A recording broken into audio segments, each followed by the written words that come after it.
네, 인사드리겠습니다. 안녕하세요. 네, 반갑습니다.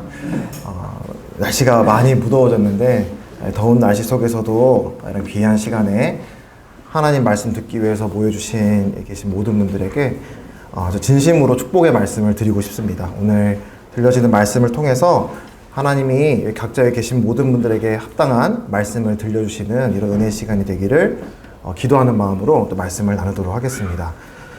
이제 제가 지난 시간에 여기 섰을 때 이제 드렸던 말씀이 있었는데 그 말씀을 이어서 오늘 또 말씀을 드리게 되는데 걱정하지 않으셔도 됩니다. 오늘 처음 오신 분이나 기억이 안 나시는 분도 다시 또 말씀을 또 이렇게 되짚고 또 말씀을 드릴 테니까 이제 오늘 본문은 마가복음 5장입니다. 그래서 성경을 갖고 계신 분들은 이제 마가복음 5장을 함께 펼쳐주셔서 이제 물론 제가 이제 여기에 말씀을 띄워 놓겠습니다만 말씀을 직접 이렇게 찾아가시면서 이렇게 눈으로 말씀을 보고 또 귀로 듣고 이렇게 하신다면 훨씬 또 유익한 시간이 되리라 생각을 합니다. 성경을 갖고 계신 분들은 펴주시면 감사를 드립니다. 시작 이제 21절입니다. 5장 21절인데 이제 지난번에 이제 한 이야기를 말씀을 드렸어요.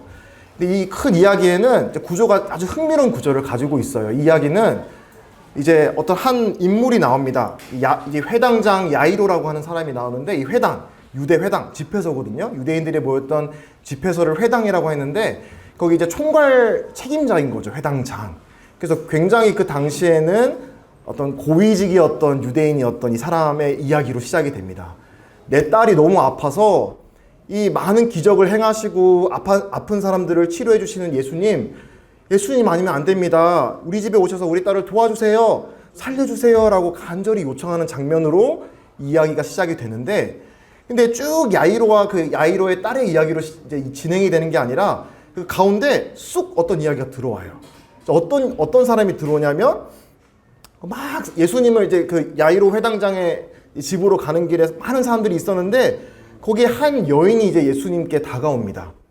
12년 동안 혈루증이라고 하는 이제 여성은 이제 한 달마다 월경을 하잖아요. 그렇죠? 근데 그게 이제 어떤 자궁에 문제가 생겨서 아주 불규칙적으로 계속 하혈이 일어나는 그래서 아주 심각한 그런 어떤 여성이 가지는 병을 12년 동안이나 알아와서 많은 의사들을 찾아가서 이제 도움을 받고자 했지만 누구에게도 도움을 받지 못하고 오히려 상태가 악화되어서 그런데 정말 이제 예수님이 아픈 사람을 치유하신다는 놀라운 이야기를 듣고 믿음으로 와서 예수님이 그렇다면 이 옷자락만 만져도 치유받을 수 있지 않을까 같은 정말 신락 같은 믿음으로 예수님께 다가와서 예수님 옷자락을 탁 만지자 그 순간 바로 자기가 가지고 있던 이 피가 마르고 치유가 되는 이런 놀라운 사건을 우리 지난 시간에 이제 봤습니다.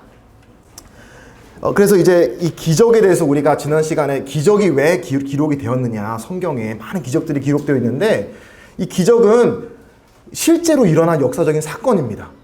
예수님께서 하나님의 아들이신 예수님께서 이 땅에 오셔서 이 기적이란 것들을 행하시고 그 기적을 목격한 많은 증인들이 있었어요.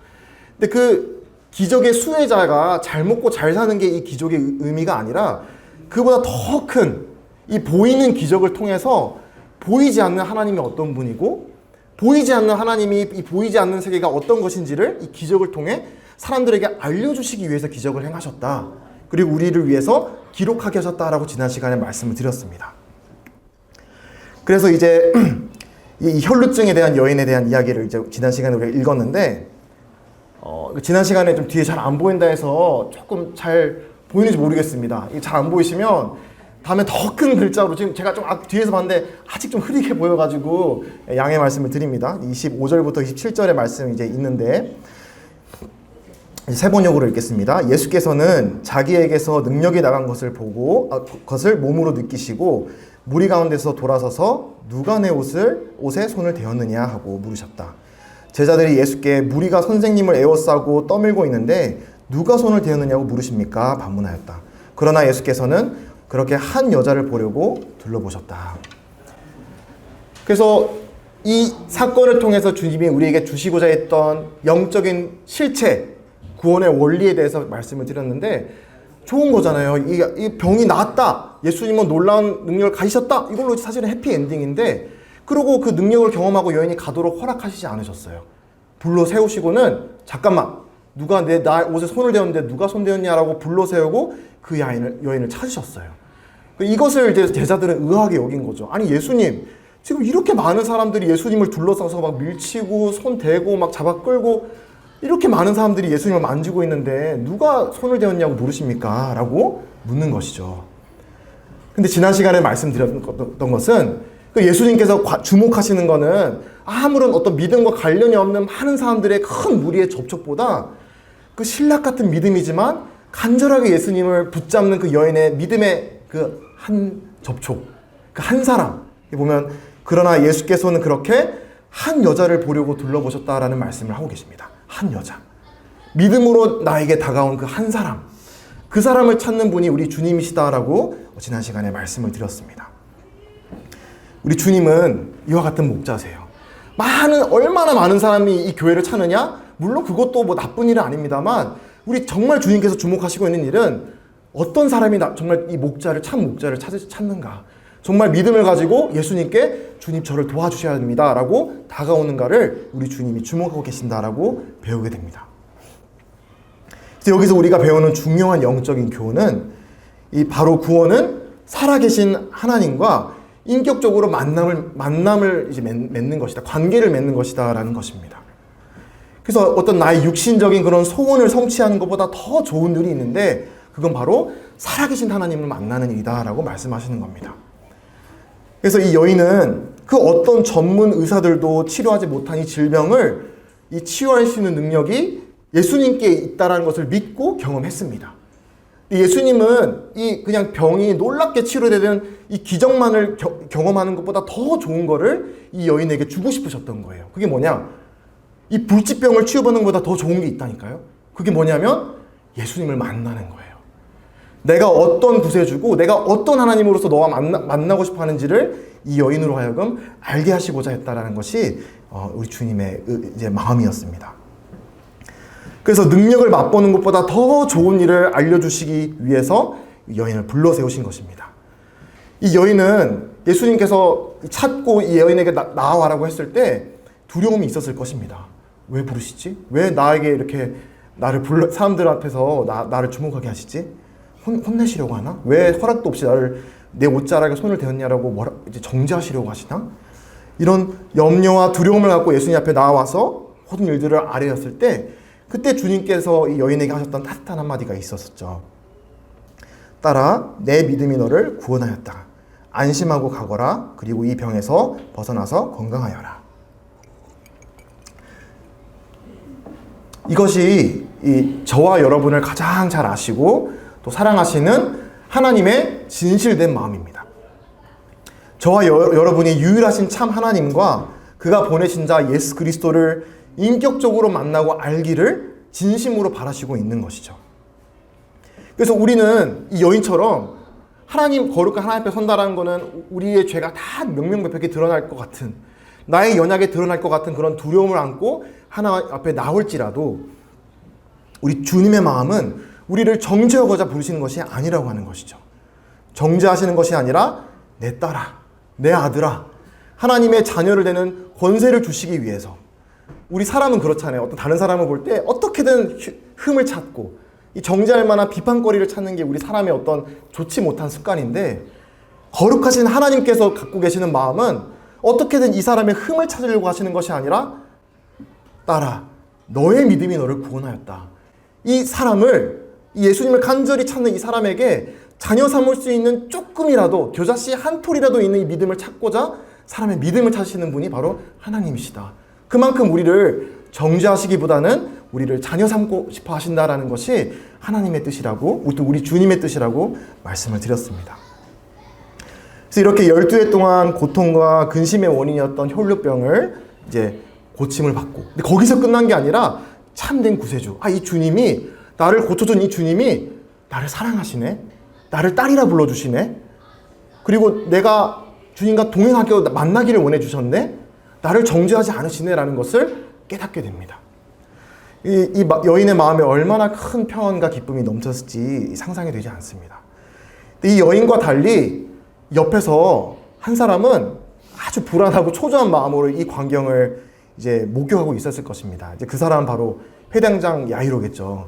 아니 지금 예수님께서 빨리 1분 1초가 아까운 때고 빨리 가서 내 딸 고쳐주셔야 되는데, 지금 이 여인 딱한 건 알겠는데 지금 이 주님이 이 여인 때문에 지금 갈 길을 못 가고 있구나라고 해서 얼마나 마음이 지금 초조한 상황이겠습니까? 그렇죠? 자, 바로 그때 이제 이어지는 말씀이 오늘 본문인 이제 35절, 36절의 말씀입니다. 한번 읽어보도록 하겠습니다. 35절, 36절. 아직 예수께서 말씀하실 때에 회당장의 집에서 사람들이 와서 회당장에게 이르되 당신의 딸이 죽었나이다. 어찌하여 선생을 더 괴롭게 하나이까? 예수께서 그 하는 말을 곁에서 들으시고 회당장에게 이르시되 두려워하지 말고 믿기만 하여라 하시고, 이 혈루증 앓았던 여인과 대화가 지금 마치기도 전에 예수님이 지금 여인과 대화하고 있는 중에 그 옆에서 주님 이제 빨리 가셔야 되는 마음으로 기다리고 있는 회당장에게 자기 집에 있었던 사람들이 찾아옵니다. 그리고는 이제 당신 딸이 이제 죽었습니다 라는 소식을 전하게 되는 것이죠. 이제 정말 지푸라기를 붙잡는 심정으로 예수님에게 부탁을 했던 이 야이로였는데, 이 딸이 죽었다는 이야기를 들었을 때 어떤 마음이었을까? 좀 상상이 되지 않습니다. 저도 이제 두 아이의 아빠로서 어떤 마음이었을까 이렇게 생각해 보면 조금은 정말 어떻게 보면 너무 슬프고 또 원망도 되고 그런 마음이 들지 않았을까 생각이 드는데, 근데 그런 야이로의 마음을 아시는지 모르는지 주님께서는 너무 담담하게 말씀을 하세요. 당황하지도 않고 뭐 대단한 일이 아닌 것처럼 두려워하지 말고 믿기만 하라고 말씀을 하십니다. 예수님께서는 이제 야이로에게 이제 이후로 베푸시는 이런 일련의 기적의 이야기가 쭉 진행이 되는데, 특별히 이제 저희가 함께 살펴보고자 하는 것은 하나님 앞에서 우리 하나님의 구원을 맛보고 또 하나님 앞에 서기 위해 우리가 이제 어떤 여정을 하게 될 때에 걸림돌이 되는 것들이 있다라고 생각을 합니다. 오늘 이야기에서도 그런 우리에게 걸림이 되는 것들, 주님을 올바로 만나지 못하도록 만드는 그런 걸림이 되는 것들을 우리가 보게 되는데, 이것들을 보면서 우리 주님이 이거에서 뭐라고 말씀하시는지 한번 살펴보면 좋겠습니다. 첫 번째, 바로 방금 이제 야이로의 집에서 찾아온 사람들의 이야기에 따르면 요지는 너무 늦었다라고 하는 것입니다. 너무 늦었어. 이제 야이로의 딸의 죽음의 소식을 전하러 온 사람들이 이렇게 얘기하는 거죠. 더는 이제 선생님을 괴롭게 하지 말라. 이게 무슨 뜻이냐면, 수고했던 거 이제 알겠어. 이제 열심히 수고하셨는데요, 야이로 씨, 이제 너무 이제 끝났어요. 딸이 죽었으니까 이제 가망이 없어요. 이제 그 예수님 데리고 오실 필요 없고 돌아가시라고 하세요. 올 보시라고 하세요. 이제 우리 가서 장례식 준비합시다 라는 의미로 방금 말을 한 것입니다. 근데 너무 늦었어. 주님의 구원을 경험하기에, 주님을 만나기에, 하나님으로부터 구원을 경험하기에 너무 늦었다라는 이런 마음을 갖게 되는 많은 사람들이 갖는 이 마음의 한계이자 연약이 바로 이와 같은 생각에 담겨 있다고 생각을 합니다. 이제 이 사람들의 판단 속에는 아이가 이제 맥박이 멈추고 코에 이렇게 갖다 대니까 숨을 안 쉬고 죽은 거겠죠. 근데 나는 이때까지 살아오면서 죽은 사람이 일어난 걸 본 적이 없어. 그러니까 이 아이는 다시 살아나지 않을 거라고 이제 결론을 짓는 것입니다. 근데 이게 정말 너무나 안타까운 저를 비롯해서 우리 사람이 하나님을 경험하지 못하게 하는 아주 큰 걸림돌인 것 같아요. 연약인 것 같아요. 그게 뭐냐면 나의 경험과 나의 지식의 수준으로 하나님을 한정 짓는 거예요. 내가 이런 경험, 내가 알고 있는 거 이 정도니까 하나님은 이 정도일 거야 라고 생각을 하는 거예요. 마찬가지로 야이로에게 그 딸의 소식을 전했던 사람들도 그런 얘기를 하고 있는 것이죠. 내 생각에는 이제 딸이 살아날 가망이 없으니까 예수님이 오셔도 소용이 없어. 늦었어. 끝났어. 네, 우리에게도 이런 생각으로 인해 하나님 앞에 올바로 나오지 못할 때가 얼마나 많은지 생각해 보게 됩니다. 아마 여기 말고도 많이 있을 것 같아요. 너무 늦었다. 이 야이로의 경우는 딸이 이미 이제 죽었으니까 늦었다라는 얘기를 들었지만, 우리 살아가면서 끊임없이 어떤 도덕적으로 하나님 앞에 돌이킬 수 없는 잘못을 행해서 이제 돌이키겠노라고 이제 회개하고 이제 안 짓겠다고 했던 그 죄를 계속 짓는 거예요. 그런 죄를 계속 짓게 되면은 나는 가망이 없나 봐. 하나님 앞에 돌아오기는 이미 늦었어 라는 생각을 가질 수 있다는 것이죠. 한때는 예수님 앞에 나와서 예수님 감사해요, 사랑해요, 믿어요 라는 고백을 했다가 훗날 뭐 어떤 계기로 교회를 멀리 떠나 있다가 이제 어떤 세상 사람들보다 더 신나게 세상을 즐기다가 이제 와서 교회에 돌아오는 게 머쓱한 거예요. 아니 내가 그래도 염치가 있지. 하나님한테 그래도 그렇게 감사한다 했다가 완전히 하나님을 등지고 이렇게 오랫동안 하나님을 슬프게 하는 삶을 살아왔는데 이제 와서 무슨 신앙생활이야. 이제 와서 무슨 구원이야. 라는 생각을 가질 수 있다고 하는 것입니다. 또 실제로 육신의 나이가 너무 늦어서 이 나이에 라고 생각이 들 수도 있겠습니다. 또 관계로 인한 상처와 배신감. 어떤 사람들로부터 너무 큰 상처를 받은 거예요. 너무 큰 배신을 받아서 아니요, 저는 이제 누군가를 믿는 거는 안 될 것 같아요. 제가 마음이 너무 다쳤거든요. 이런 사람들 때문에 너무 제가 상처를 받고 배신감을 가지고 있어서 제가 누군가를 믿을 만한 마음의 여유가 없어요. 저는 이런 상처와 이런 배신감을 경험한 저로서는 이 교회에 돌아와서 누군가를 믿고 하나님을 믿는다는 거는 너무 늦은 것 같아요. 가망이 없어 보여요. 와 같은 이런 생각들이 이 교회에서 주님 복음 듣는 많은 사람들 우리 뒤에 속삭이는 그런 말이라고 하는 것이죠. 근데 너무 감사한 일은 우리 예수님께서 이 땅에 살아가실 때 만나주시고 구원하신 모든 이 한 사람 한 사람의 이야기를 들어보면 다 여기에 해당되는 사람들이 있었습니다. 죄짓고 실패하고 가망이 없어 보이고 주님을 떠나 살았고 노년에 또 사람들로부터 관계가 완전히 엉망진창인 그런 사람들을 주님이 한 사람 한 사람 만나셔서 그 사람들에게 구원하시고 회복시키시는 장면이 이 복음서와 성경에 여러 번 기록되어 있습니다. 그럼 오죽했으면 이 땅에 계실 때 예수님의 별명이 이 죄인의 친구였겠습니까? 죄인의 친구. 잘 나가는 인싸라고 하잖아요. 인싸. 그 핵심, 이너서클. 그게 예수님의 별명이 아니었어요. 아싸 오브 아싸. 완전히 이 사람들이 사람 취급하지 않는 사람들만 골라서 늘 같이 식사하시고 교제하시고 복음 전하시고 도와주시고 그게 예수님의 삶이었어요. 나는 안 돼와 같은 그런 상황에 처했던 사람들을 찾으셔서 하나님 만나세요. 하나님은 그래도 여러분을 사랑하세요. 구원 받으실 수 있습니다라고 복음을 전했던 것이 참 얼마나 위안이 되는지 모릅니다. 그래서 예수님께서는 인자가 온 것은 의인을 위하여 온 것이 아니라 죄인을 위하여 왔다라고 말씀을 하십니다. 건강한 사람에게는 의사가 필요 없으니 의사는 누구를 위해 필요합니까? 건강한 사람이 아니라 아픈 사람을 위해서 필요하다. 내가 이 땅에 예수님께서 이 땅에 오신 거는 잘 나가는 사람, 문제 없는 사람, 아무 부족이 없는 사람을 위해서 이 땅에 오신 게 아니라 이런 상황을 통해서 내가 너무나 하나님 아니면 하나님이 너무나 필요해 라는 걸 절감할 수밖에 없는 그런 사람들을 위해서 죄인을 위해서 이 약한 병자들을 위해서 우리 주님께서는 이 땅에 오셨다라고 말씀을 하십니다. 그래서 하나님의 말씀이 성경에서는 거듭 말씀하시기를 이 땅에 살아갈 동안 너무 늦었다라는 것은 없다라고 말씀을 하고 있습니다. 고린도후서 6장 2절 말씀입니다. 보라, 지금은 은혜 받을 만한 때요. 보라, 지금은 구원의 날이로다. 방점은 지금입니다. 지금이 바로 은혜 받을 만한 때요. 구원의 날입니다. 이어지는 히브리서 4장 7절에서도 오랜 후에 다윗의 글에 다시 어느 날을 정하여 오늘이라고 미리 이같이 일렀으되 오늘 너희가 그의 음성을 듣거든 너희 마음을 완고하게 하지 말라 하였나니. 하나님께서 어느 날을 정하셨다고 말씀하세요. 정하신 날. 의미를 부여하시는 날. 중요한 날. 우리가 주의를 기울여야 하는 한 날을 정하셨는데 그게 언제라고요? 오늘. 지금. 그래서 더 정확히는 오늘 너희가 그의 음성을 듣거든.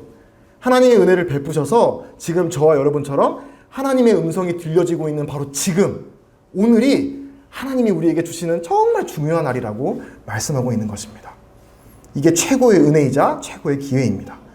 그래서 오늘 본문에서는 다행히 야이로는 이 주위 사람들은 회당장님 너무 늦었어요. 이제 예수님 돌아가시라고 하세요. 라는 이와 같은 말을 귀 기울이지 않고 다행히 예수님의 말씀에 기울였습니다. 예수님이 뭘 하셨나요? 두려워 말고 믿기만 하여라. 두려워 말고 믿기만 하여라. 그래서 이제 이 예수님의 말씀을 따르고, 물론 불안한 마음도 있었겠죠. 그렇지만 주님의 말씀을 붙들고 이제 회당장 집에 도착한 이야기가 35절부터 이어집니다. 회당장의 집에 함께 가사 떠드는 것과 사람들이 울며 심히 통곡함을 보시고 들어가서 그들에게 이르시되 너희가 어찌하여 떠들며 우느냐, 이 아이가 죽은 것이 아니라 잔다 하시니 그들이 비웃더라. 여기 야이로의 집에 도착한 뒤에 보게 되는 사람들의 반응을 보게 됩니다. 슬프고 통곡하고 떠든다는 소리인데 왜 떠들까요? 이제 아이가 죽었으니까 얼마나 막 왁자지껄 정말 소란스럽지 않았겠습니까? 근데 아까도 이 야이로가 막 정말 가슴이 철렁 앉는 그런 상황에서도 담담하게 주님이 하셨던 말처럼 이 상황에서도 이 막 소란스럽고 막 울고 통곡하고 애곡하고 그런 상황에서 주님이 담담하게 하시는 말씀이 눈에 들어옵니다. 이 아이가 죽은 것이 아니라 잔다. 죽은 것이 아니라 이 아이는 잠들어 있다라고 말씀을 하십니다. 이 주님의 말씀의 의미가 너희가 착각한 거야. 지금 생물학적으로 죽은 게 아니라 이제 다시 일어나는 거야. 너네가 지금 잘못 판단한 거야. 이 얘기를 하시는 게 아닌 거예요. 실제로 죽었습니다. 이 주님이 말씀하시는 거는 어떤 생물학적인 차이를 말씀하는 게 아니라 바로 영적인 의미를 말씀하고 있어요. 이 죽음에 대해서 우리 사람이 갖는 이 인식을 뒤집어 엎으려고 이 말씀을 꺼내신 거예요. 죽은 게 아니라 잠들어 있다는 거는, 다시 말씀드릴게요, 우리 사람이 갖고 있는, 죽음에 대해서 갖고 있는 인식을 완전히 지금 다시 뒤집어 엎고 있는 것입니다. 왜냐하면 보통 사람들은 죽으면 어떻게 생각해요? 이제 그걸로 끝이라고 생각하잖아요. 근데 잠들면 어떻습니까? 다시 일어나죠. 그래서 우리 주님이 다시 바로잡고자 했던 사람의 잘못된 인식은 죽으면 끝이다라고 하는 바로 생각입니다. 왜 사람들은 사랑하는 누군가를 죽음으로 잃었을 때 이토록 슬퍼하고 정말 모든 것을 잃은 것 마냥 절망하는 것일까라고 질문을 가져본 적이 있습니다. 근데 그건 뭐 어떤 이유가 있는 게 아니라 사랑하는 사람과 영원히 이별하고 떨어진다는 것 그 자체가 슬픈 일이죠. 그렇죠? 사랑하는데 항상 붙어 있고 싶은데 그 떨어진다는 거는 슬픈 일입니다. 그런데 또 이제 특별히 이제 그 이별이 영원한 생이별, 이제 다시는 만나지 못할 죽으면 끝이라고 하는 바로 생각을 가진 사람이라고 한다면 죽음이란 건 더 절망적이고 슬픈 일이 될 것입니다. 저도 이제 말씀을 준비하면서 이제 이 이야기에 대해서 망설여집니다. 이 10년이 지난 일이지만, 10년이 넘게 이제 지난 일이지만, 기억을 하시겠죠. 2014년 4월 16일. 저도 정확히 날을 기억하는 이유가 제가 그 같은 해 일주일 전에 제가 이제 군대 전역을 하고 집에서 이제 낮에 TV 뉴스를 보는데 생중계로 이게 막 나왔던 기억이 나거든요. 그래서 정말 충격적이었던 일로 기억을 합니다. 이게 세월호 사건이죠. 그래서 이제 300명이 넘는 아이가 이제 이 침몰해 가는 배로 인해 죽게 되고. 근데 이때 정말 충격이었던 거는 이 배 안에서 정말 힘들어하고 고통스럽게 죽어갈 아이들을 상상하는 것도 너무나 정말 충격이고 가슴 아픈 일이었지만 아마 기억하실 거예요. 그때 이제 막 생중계를 하면서 그 이제 아이들의 부모 모습을 그때 이렇게 막 중계를 했거든요. 근데 정말 그 부모가 막 절규하고 막 실신을 하고 하는 장면을 이렇게 보면서 어떤 막 연기, 막 영화에서 연출한 게 아니라 진짜 자녀를 잃는 부모, 이 사랑하는 자녀가 이렇게 막 고통스러워하고 이렇게 침몰해가는 배에 갇혀있는 부모의 심정이 뭔지를 그때 이제 진짜로 이렇게 보게 된 거예요. 저는 살아가면서 본 적이 없었는데, 그래서 그때는 저는 이제 뭐 결혼하지도 않았고 자녀도 없어서는데도 불구하고 그 부모님들이 막 그렇게 막 소리 지르고 막 우는 모습을 보면서 너무나 가슴이 아팠어요. 지금은 더 이 두 아이를 생각할 때 그런 생각은 정말 생각하기도 싫을 만큼 정말 끔찍한 일이 아닐 수가 없습니다. 만약에 죽는 게 영원한 생이별이라고 한다면 이 자녀를 잃는다는 것은 그렇게 슬프고 절망적인 일이라는 것을 우리가 이제 생각해 보게 될 수 있는 것이죠. 근데 이제 성경에서는 중요한 거는 죽음이 끝이 아니라고 말씀을 한다라고 하는 것입니다. 하루는 제자들이 예수님께 찾아왔어요. 그래서 질문을 합니다. 주님, 이 갈릴리 사람들이 우리 땅에 이제 통치하러 온 빌라도 총독에 의해서 무참히 살해당해가지고 그들 이방신이 섬기는 그 제단에 막 피가 뿌려지는 정말 잔인하고 끔찍한 방식으로 죽임당한 그 사람들이 있는데 이 사람들은 왜 죽임을 당했었나요? 왜 이런 끔찍한 일을 겪어야 했나요? 무슨 잘못을 했길래 이런 일을 겪어야 되나요? 라고 질문을 합니다. 또 두 번째 질문을 또 이어서 합니다. 이 실로암에 어떤 망대가 있었는데 그 기둥이 무너져서 18명의 사람이 죽습니다. 이 사람들은 무슨 죄가 있다고? 이 무고한 사람들이 죽었는데 이 사람들은 왜 죽어야 했습니까? 이들은 뭐 어떤 죄를 지었길래 이렇게 죽습니까? 라고 질문을 합니다. 근데 그런 제자들의 질문에 대해서 주님은 정말 완전히 또 관점을 뒤집는 그런 답변을 주세요.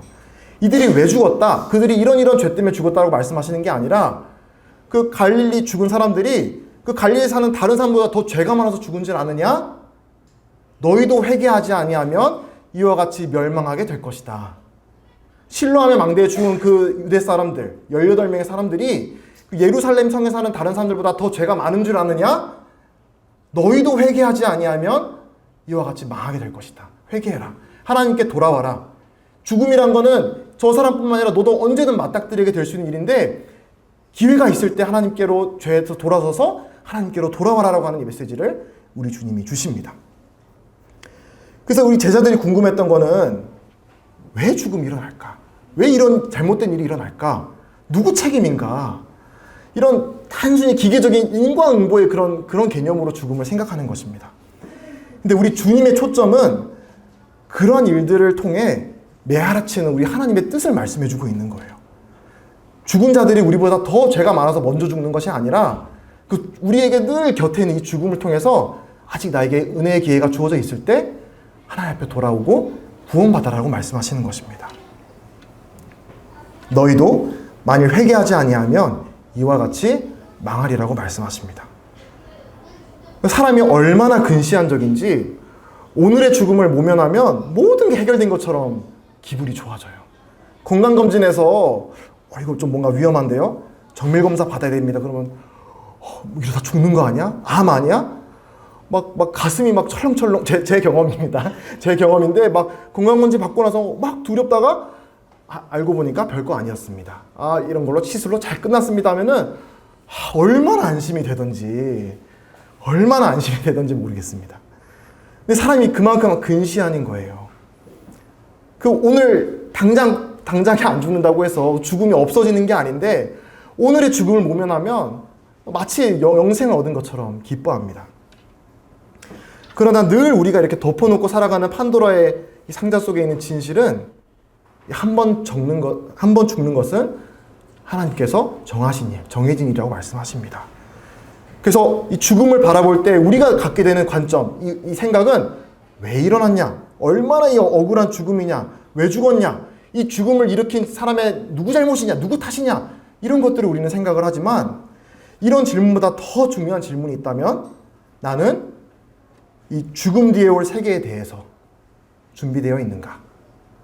나는 이 죽음 뒤에 내 삶을 명명백백히 결산하시고 정산하실 분 앞에 서게 될 텐데 내 삶을 이제 정산하실 분 앞에 섰을 때 준비되어 있는가? 그게 더 중요한 질문이라고 하는 것이죠. 이 죽음을 어떻게든 조금이라도 더 피해보려는 그 질문, 그 노력보다 더 중요한 부분이 이와 같은 사실이라고 하는 것입니다. 그리고 이제 이어지는 41절에 오늘의 이야기 하이라이트가 나옵니다. 그 아이의 손을 잡고 이르시되 달리다굼 하시니 번역하면 곧 내가 내게 말하노니 소녀야 일어나라 하심이라. 소녀가 곧 일어나서 걸으니 나이가 12살이라 사람들이 곧 크게 놀라거늘. 이 기적의 가장 중요한 메시지가 여기 담겨 있습니다. 그거는 바로 사람을 살릴 수 있는 권세가 어디에 있다고 말씀하시고 있나요?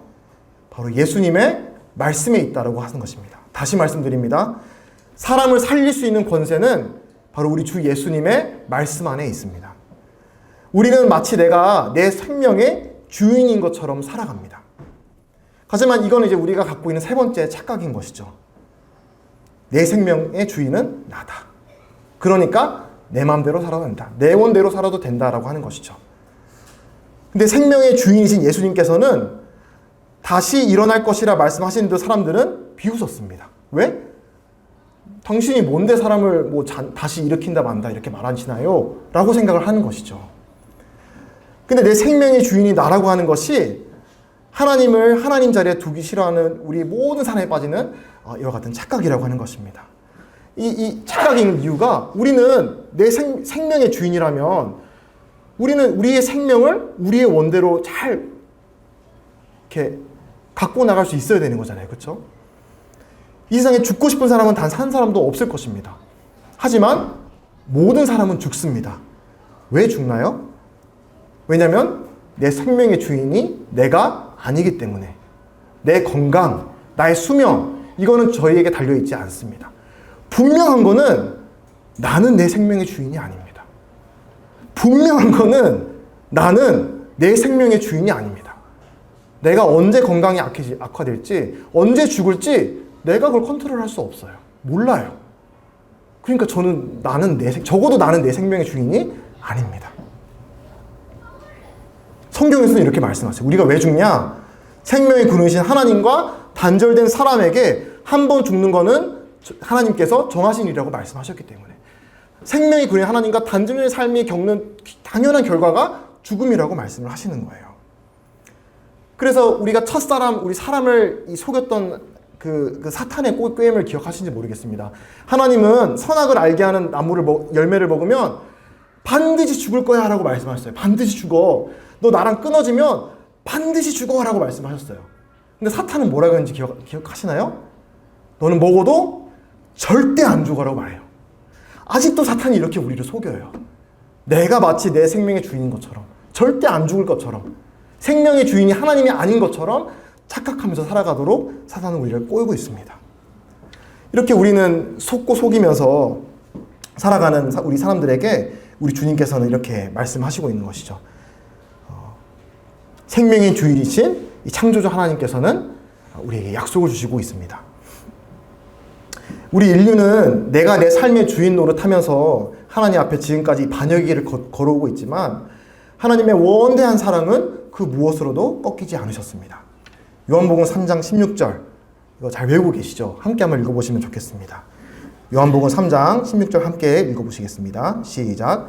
하나님이 세상을 이처럼 사랑하사 독생자를 주셨으니 이는 그를 믿는 자마다 멸망하지 않고 영생을 얻게 하려 하심이라.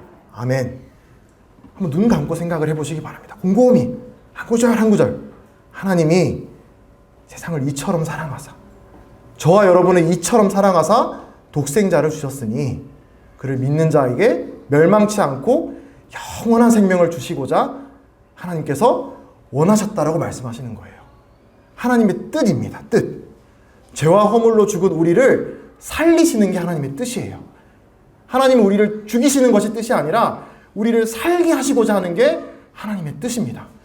하나님 생명의 근원 되신 하나님께서 떨어져서 죽게 만들려고 하는 뜻은 누구의 뜻이냐면 하나님의 원수인 사탄 마귀의 뜻이에요. 하나님의 뜻은 어떻게든 이 생명의 근원이 나랑 탁 다시 접붙어서 생명을 풍성하게 누리길 원하는 게 하나님의 뜻입니다. 야이로의 딸의 손을 잡고 예수님께서 하나님의 권세로 이치신 이 달리다굼 소녀야 일어나라 내가 너에게 명하노니 일어나라 살아나라. 이거는 우리 주 예수 그리스도께서만 할 수 있는 외치심이신 것입니다. 우리의 본성과 환경은 하나님을 온전히 바라보지 못하도록 끊임없이 이렇게 거짓된 속삭임들을 이렇게 속삭여 옵니다. 앞에서 세 가지를 봤죠. 너무 늦었어. 이제 와서 무슨 예수님 구원이야. 무슨 와서 교회에서 뭐 또 신앙생활을 시작해. 어차피 죽으면 끝인데 내 인생은 내가 주인이니까 누가 내 인생을 책임져 주겠어. 내 인생은 적당히 내가 열심히 내가 책임져서 살아가는 거야. 내 인생의 주인은 나야. 라는 거짓 속삭임들을 지금도 계속 사탄은 우리에게 속삭이고 있습니다. 근데 감사하게도 야이로는 다행히도 그러한 소음들을 듣고도 우리 주님을 끝까지 신뢰하고 의지했습니다. 그리고 그 소음들을 뚫고 우리 주님의 외치심이 울려 퍼진 겁니다. 달리다굼 소녀야 일어나라. 이 작은 믿음의 걸음으로 예수님 곁을 쫓아온 야이로와 그의 딸에게 들려진 이 음성으로 말미암아 야이로는 죽었던 가운데서 다시 살아날 수 있었습니다. 나사로야 일어나라 라고 말씀하셨습니다. 죽었던 나사로, 사흘이 지난 나사로에게 나사로야 일어나라 라고 하셨더니 죽었던 나사로가 붕대를 안고 무덤에서 걸어 나왔습니다. 빛이 있으라 하셨는데 그 어둠과 암흑 가운데 있던 그 세상이 빛이 생겼습니다. 고린도후서에서는 어두운 데에 빛이 빛이라 말씀하셨던 그 하나님께서 예수 그리스도의 얼굴에 있는 하나님의 영광을 아는 빛을 우리 마음에 비추셨느니라 라고 말씀하십니다. 하나님의 말씀 안에는 권세가 있습니다. 우리에게 생명을 줄 수 있는 권세가 있어요. 예수님께서 하나님께서 살아나라 라고 말씀하시면 살아나는 거예요. 일어나라 라고 말씀하시면 일어날 수 있는 거예요. 우리에게 필요한 거는 하나님 앞에 나오지 못하는 그런 속삭임들이 아니라 이 예수님의 권능의 말씀 하나, 이것만 있다면 우리 영이 새롭게 태어날 수 있는 것입니다. 이 긍휼이 풍성하신 하나님이 우리를 사랑하신 그 큰 사랑을 인하여 허물로 죽은 우리를 그리스도와 함께 살리셨다라고 말씀하십니다. 이제 최근에 이제 노년의 한 설교자가 했던 인용문인데 읽으면 참 좋아서 가져와 왔습니다. 우리는 매일 어떤 태도를 가질지 선택할 수 있습니다. 인생은 우리에게 일어나는 일 10%와 그에 대한 우리의 반응 90%로 이루어져 있습니다. 태도가 모든 것입니다. 그러니까 삶은 우리에게 일어나는 어떤 그 환경보다 그 환경에 대해서 우리가 어떤 반응을 하냐가 더 중요하다는 걸 말하고 있는 것이죠. 그래서 어떤 사람은 똑같은 고난을 겪어도 감사하고 주님의 은혜로 일어나는 반면에 어떤 사람은 원망하고 무너집니다. 결국 우리의 삶을 이끌어가는 건 상황이 아니라, 나는 이런 상황 때문에 내가 이렇게 무너졌어가 아니라, 상황이 아니라 그 상황을 대하는 우리의 태도라고 하는 겁니다. 태도를 바꿔서 말하면 믿음이라고 할 수도 있는 것이죠. 태도가 우리의 믿음이고 믿음이 곧 우리의 삶의 방향을 결정짓습니다. 그래서 오늘 여기 계신 분들도 아마 다 삶의 제가 모를 또 다른 무게의 그런 삶의 어떤 고충들과 어려움들을 안고 하나님 말씀 들으러 여기 오셨을 텐데, 하나님께서 말씀하시는 것이죠. 우리의 이 고통과 역경의 무게보다 더 중요한 거는 이 고통과 역경을 통해 하나님의 음성에서 내가 어떻게 반응할 것인가, 어떤 태도로 내가 이 상황을 바라볼 건가가 더 중요하다고 말씀하시는 겁니다. 이 믿음조차도 주님이 주시는 것이지만 그와 동시에 주님은 우리에게 말씀하고 계십니다. 36절의 말씀처럼 두려워하지 말고 믿기만 해라. 두려워하지 말고 믿기만 해라. 하나님 앞에 나오지 못하도록 우리를 계속 주저앉히는 그 상황 눈 돌리셔서 나만 봐. 나만 봐. 명진아, 나만 봐. 그때 우리 마음 가운데 이 죽었던 우리의 영혼이 소생할 수 있는 힘이 이제 주님께서 주시는 것입니다. 그래서 우리의 의지할 분 되시는 예수 그리스도를 신뢰하시고 그분이 주시는 선물을 기쁜 마음으로 여기 계신 모든 분들이 받으시길 바랍니다. 이제 이 마가복음 이제 쭉 봤는데 5장을 봤는데 여기 이제 두 기적을 경험한 두 인물이 나오죠. 한 사람은 혈루증 여인, 또 한 사람은 야이로의 딸이었습니다. 이 두 사람이 가지고 있는 공통점이 하나가 있어요. 여기 조금 글자가 조그만한데 뭐냐면 예수님과 접촉이 일어났다고 하는 것입니다. 근데 우리 주님은 전능하신 분이시기 때문에 그냥 말씀으로도 이 사람을 치유하시고 일으킨 일이 많이 있으시거든요. 근데 유독 이 두 사건에 대해서는 굳이 손을 대십니다. 이 여자가 옷자락에 손을 대기도 했고 또 죽었던 이 여자아이의 손을 잡고 일으키시기도 하셨습니다. 이 접촉이 가진 의미가 무언가라는 것을 잠깐 살펴볼 텐데, 이제 구약에 많은 율법들이 있었습니다. 율법이. 근데 그 중에서 우리가 어떤 도덕적인 삶에 대한 도덕적인 법들도 있고 그게 아니라 어떤 의식, 예식에 대한 법도 있었습니다. 설명을 드릴 텐데요. 이 예식의 법 중에 두 개가 있었어요. 하나가 뭐냐면 피 흘리는 여성이 피를 한 달에 한 번씩 월경 중에 이제 흘리잖아요. 그럼 그 월경 기간 중에 있는 여성이나 또는 그 기간이 아닌 기간 중에 피를 흘리는 경우에라도 그 여성과 접촉이 일어나는 모든 것은 예식적으로 부정해진다고 말씀하세요. 그래서 예식법을 따라 정결해지는 의식을 따라야 된다고 말씀하십니다. 두 번째, 주검, 시체에 손을 대면은 또한 그 사람이 의식법상 이제 부정해진다. 그래서 정결법을 따라야 된다고 말씀하십니다. 근데 이게 주목해야 되는 거는 이 죄가 아닙니다. 여성의 월경이나 사람 그 시체 자체가 뭐 죄덩어리다 이 말씀하시는 게 아니에요. 예식법은 이제 하나님께서 도덕법과는 구별되게 우리가 무엇을 먹느냐, 무엇을 먹고 마시고 어떤 뭐 만지고 이런 것들을 삶을 통해서 이 보이지 하나님의 어떤 분인지를 이 하나님의 백성으로 하여금 알게 하시기 위해서 정하신 특정한 규칙들입니다. 이걸 잘 행함으로써 하나님은 저런 분이구나라는 것을 알게 하는 어떤 메시지가 되는 것이죠. 그러니까 이제 월경 한 달에 한 번씩 피를 흘린다고 죄가 짓는 게 아닙니다. 이제 하나님께서 이런 이 법들을 정하셨던 이유가 이제 그런 것인데, 이제 특히 이제 왜 그랬냐? 이 피, 그리고 사람의 시체. 이걸 우리가 떠올리면 연상하는 게 뭔가요? 피나 시체 하면 우리가 뭐를 떠올릴 수 있나요? 죽음이죠, 죽음. 피라든가 시체를 보면 죽음을 떠올리잖아요. 결국 이 죽음을 연상하게 하는 이와 같은 것들과 우리가 구별돼야 된다라는 것을 말씀하심으로써 하나님이 알게 하시고자 했던 하나님의 중요한 속성인데, 그건 바로 하나님은 거룩한 분이다라고 하는 것입니다. 거룩은 구별되고 분리된다라고 하는 의미입니다. 그래서 하나님은 다시 말해서 죄와 죽음으로부터 완전히 구별되신 분이라고 하는 것이죠. 성경에서는 하나님의 거룩에 대해서 소멸하시는 불이라고 말씀하십니다. 이 활활 타는 불의 속성이랑 바짝바짝 말라있는 잎사귀의 속성이 딱 만나면 어떻게 되나요? 잎이 싹 불타가지고 죄가 돼버리잖아요. 그렇죠? 이 불이 이 잎사귀를 사랑하지 않는 그런 문제가 아니에요. 이 불이라는 속성 자체가 잎사귀라고 하는 마른 잎사귀의 속성을 만나면 그냥 자연적인 귀결로 잎사귀는 말라 없어져 버립니다. 하나님의 거룩이라는 속성이 그렇다는 거예요. 하나님이 인간의 불의와 죄를 심판하시고 진노하실 수밖에 없는 이유가 하나님의 사랑의 문제가 아니라 하나님의 거룩이라는 속성상 우리의 죄가 하나님 속성과 만나게 되면 이 자연스럽게 심판과 진노를 받을 수밖에 없다라고 하는 것이죠. 여기에서 이제 구약시대 동안 쭉 이어온 피를 통한 제사의 원리가 나오게 됩니다. 그래서 구약시대에 막 복잡한 이런 규칙들이 있었어요. 어떻게 성막을 짓고 어떻게 제사장들을 임명해서 또 어떤 절차들을 거쳐서 제사를 하나님께 드려야 된다. 근데 이제 간단하게 요약하면, 이런 것들이 다 의미하는 바를 요약하자면 결국은 사람의 불의와 죄악에 대한 하나님의 합당한 진노를 다른 대속물이 받아야 사람이 하나님 앞에 설 수 있다라고 하는 거예요. 대속물이 필요하다는 거예요. 피, 죽음. 나 대신 죽어야 될 그 무언가가 필요하다라고 말씀하는 겁니다. 그럼 그 결론으로 하나님이 이 희생제물이 필요하다 했으니까 그 결론으로, 자, 그래, 나는 거룩하고 너희는 이 희생제물 없이는 나한테 나올 수 있는 인간들이니까 이제부터 희생해, 제물 바쳐. 그게 하나님의 결론이냐? 아니라고 하는 것이죠.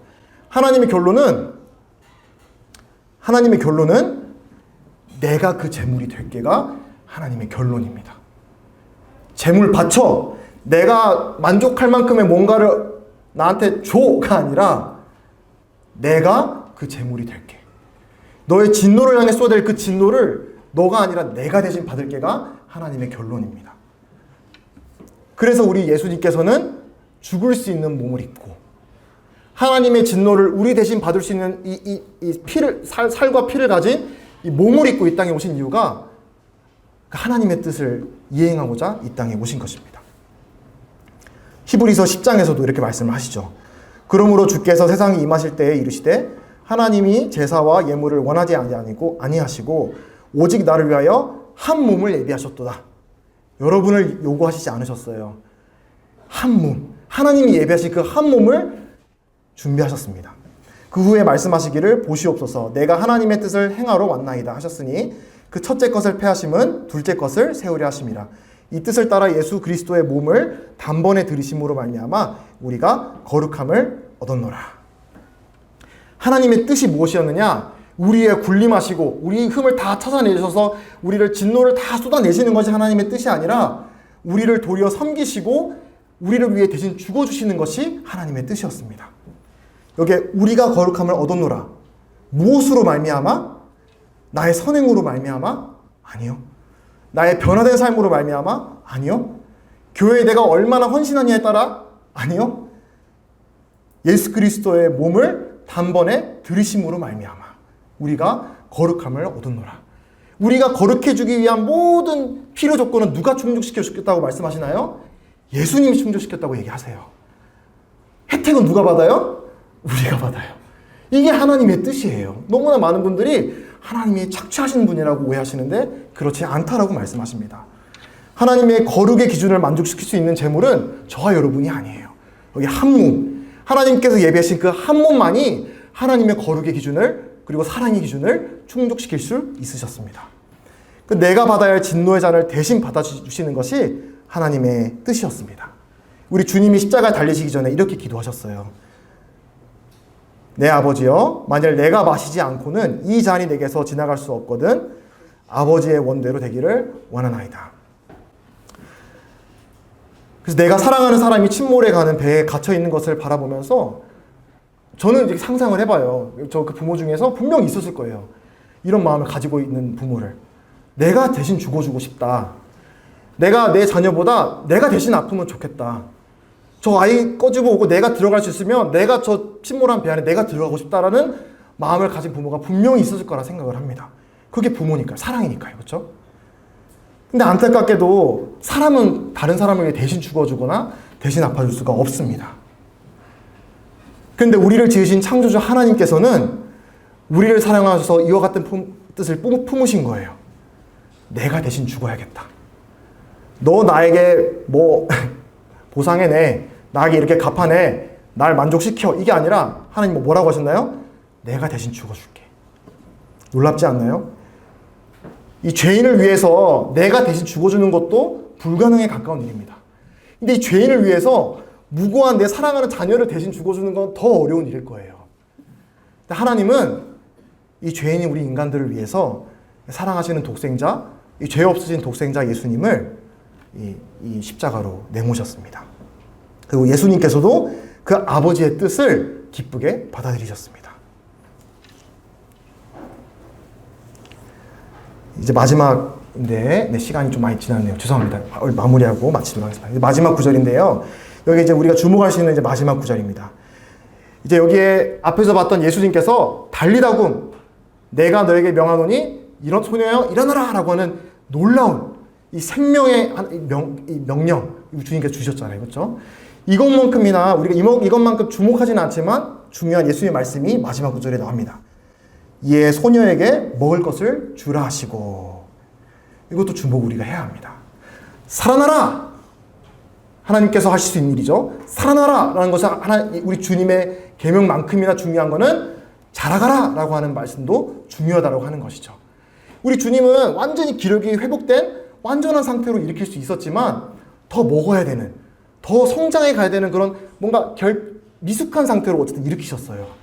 저는 그게 의도가 있다고 생각합니다. 이 기적을 통해서 우리가 거듭나는 것으로 끝나는 게 아니라, 네 번째 착각입니다.